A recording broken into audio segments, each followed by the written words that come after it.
Welcome.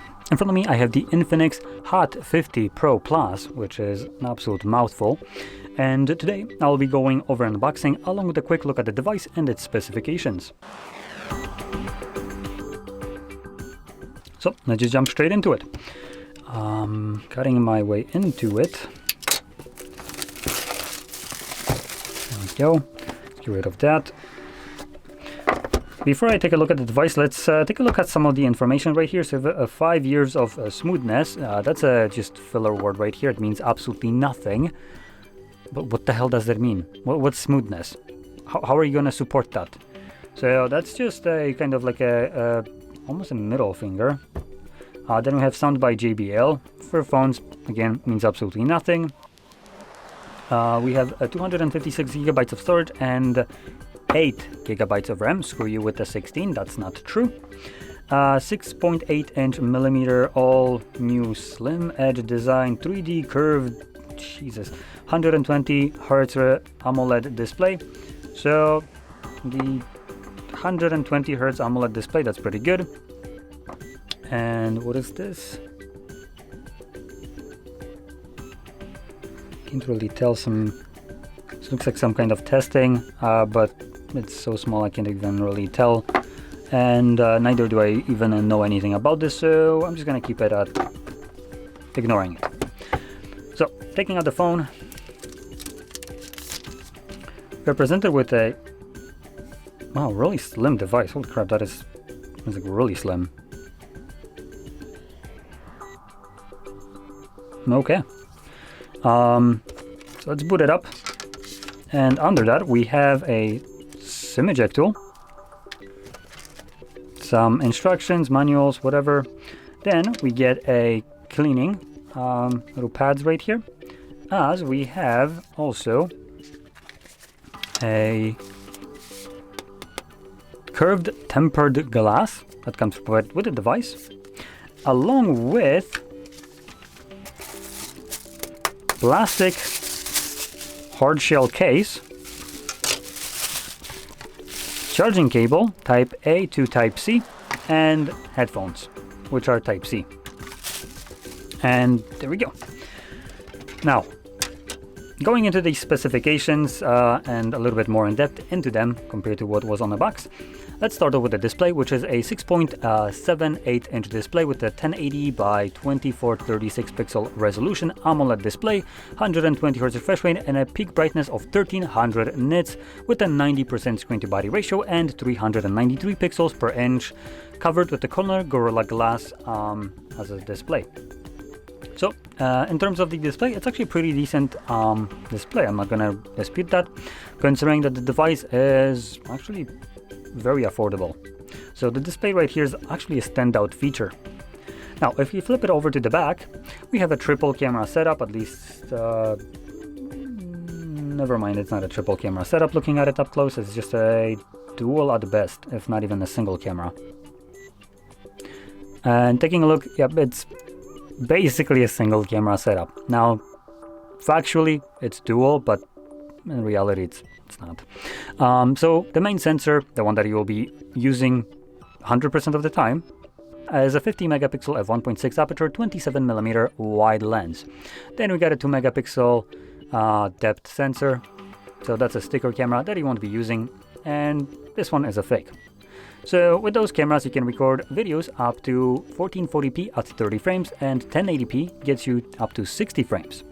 Then at the front, in the hole punch, we have a selfie that is a 13 megapixel wide sensor, and that's about it. Now, moving on into the internals, I do again want to point out that this is a very thin device.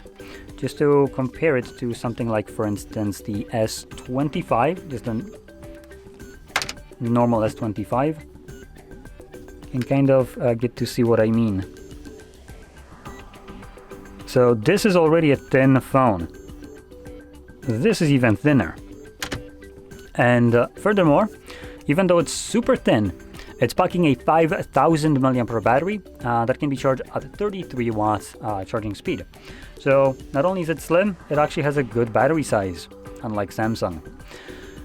Now, when it comes down to the storage and all that jazz, we have a 128 gigabytes of storage and 8 gigabytes of RAM. This is the upgraded version with 256. So we can get it cheaper, or cheaper version than what I have right here, which basically cuts the storage into half by giving you only 128 instead of the 256 that this particular one has. But both options come with 8 gigabytes of RAM, and both options have UFS 2.2 storage type.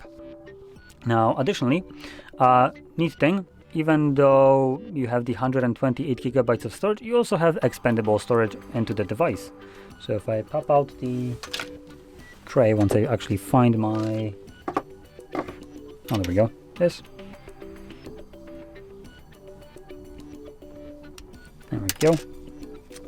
You can see we have dual SIM tray along with dedicated SD tray. So you can get the cheaper version, have less storage, and just pop an SD card and expand it that way. You don't need to splurge out more just to get the 256 straight out of the box because there's no expandable storage, like in Samsung. So, the last thing to mention will be the processor in here, and the processor is Helio G100. And this is the first time I'm seeing it, so I'm gonna do a quick check. So let's see, compared to something old but that I'm actually comfortable with knowing. And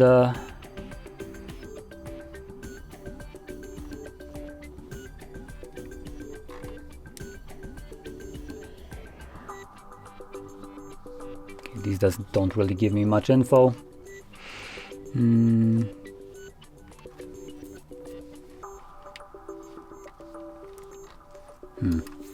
Trying to find a good comparison to it, so bear with me.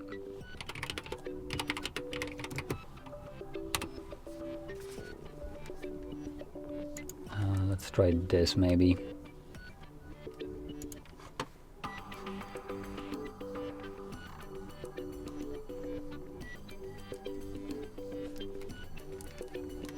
Okay, so based on Versus website, so versus.com, this is what I can kind of compare to, would be the Snapdragon 7 Gen 1. It's apparently a little bit better in performance, and see also other websites just so we have some kind of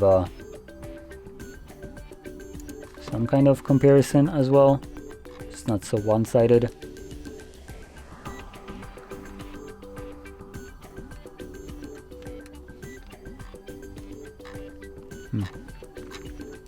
So yeah, in general, this is kind of like a mid-range processor. It's actually, let me rephrase that, it's low-end processor. The Snapdragon 7 Gen 1 is an already dated processor. So this is more of a budget phone. Now, quickly going through this, I want to set it up and just kind of have a feel of how it actually performs in real life. So just get through this. And you can also see that going to the setup, we have things like Google services. It's running Android 14 by the looks of it right here. So that's a little bit kind of crappier because right now we already are on Android 15. And this device will have up to one major Android upgrade. So 5 years of smoothness means F all, because it's not like you're going to be getting any kind of newer Androids rather than apart from 15, which kind of sucks, to be honest. For even no matter what the price is, just buying a new phone that has been released at the end of 2024, it's not that long ago, having only like one Android upgrade is way below what every other almost manufacturer supports, which is at least 2 or 3. For instance, Samsung supports up to 6, I think, and yeah, so 6 versus 1, like, geez, that is like massive difference.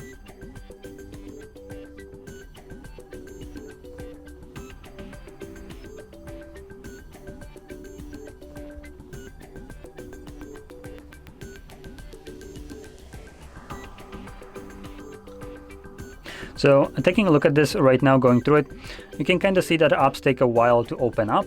They're pretty slow, but the device isn't stuttering, which I consider to be pretty good. Apps may just take a moment to open up, but at least they're not kind of like stuttering around. Though this might change when you load up some kind of other applications and have things running in the background and all that stuff. So again, take it with a grain of salt. Taking a look at the camera maybe quickly.